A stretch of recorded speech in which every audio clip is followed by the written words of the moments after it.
Good morning guys! Sana ayos kayong lahat, no? Good morning sa inyong lahat. So, tutuloy lang natin ating video sa series ng ating video ng LSA FFA, no? Sa life-saving appliances at saka sa firefighting equipment, no? Sa isa sa trabaho ni Tercero, main na trabaho ni Tercero sa barko is mag-maintain ng life-saving appliances at saka firefighting equipment. Isa sa ating life-saving appliances sa barko ay ang EEBD. Yan. Familiar naman kayo dyan, Emergency Escape Breathing Device. Ayan, no? Ginagamit ito sa escape, no? Pag may mga sobrang usok, lalo na sa engine room, no? Pwede nyo magamit to in case of emergency. So, dapat aware kayong lahat dito, especially sa mga taga-makina, no? Mga engine crew. So, ano nga bang EEBD? Requirement ng SOLAS sa EEBD, no? Is dapat, simple lang naman ang sinabi ni SOLAS dito, dapat mag-comply lang to sa FSS code, no? Or sa International Code for Fire and Safety System, no? Ano ba yon? Ito yon, yung libro na yon. Yan. Ito yan, nilabas ko na para hindi na kayo magtaka kung ano yung sinasabi ko, no? So, International Code for Fire and Safety System. Yan.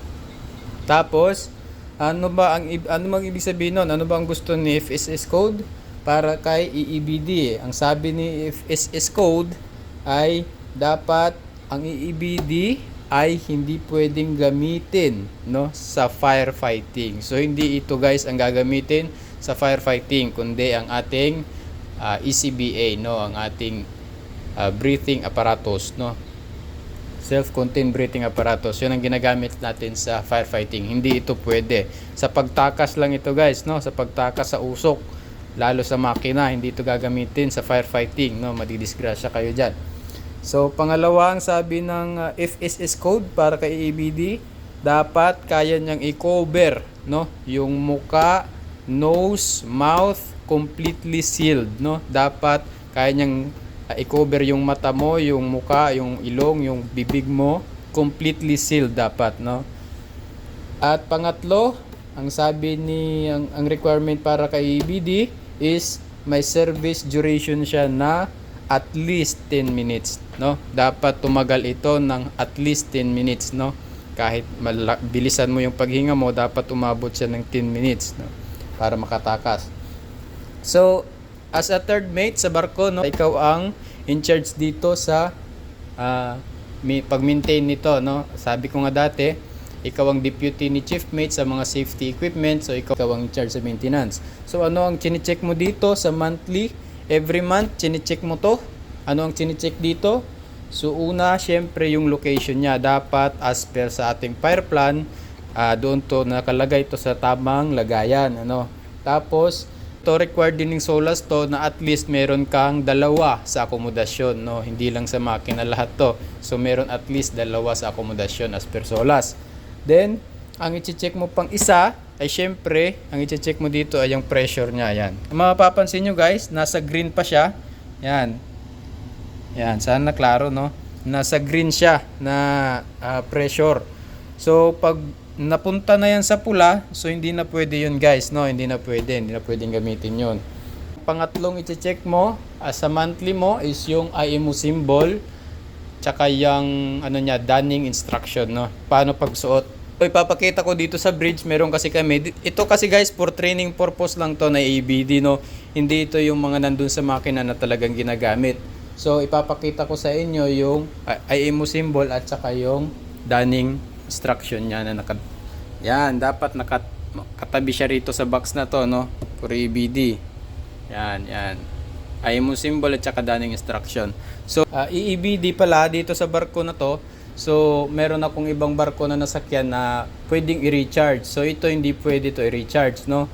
Meron itong service na 10 years, no? 10 years. Pagdating ng 10 years, guys, hindi na to pwede gamitin. Papalitan agad to ng kumpanya, no?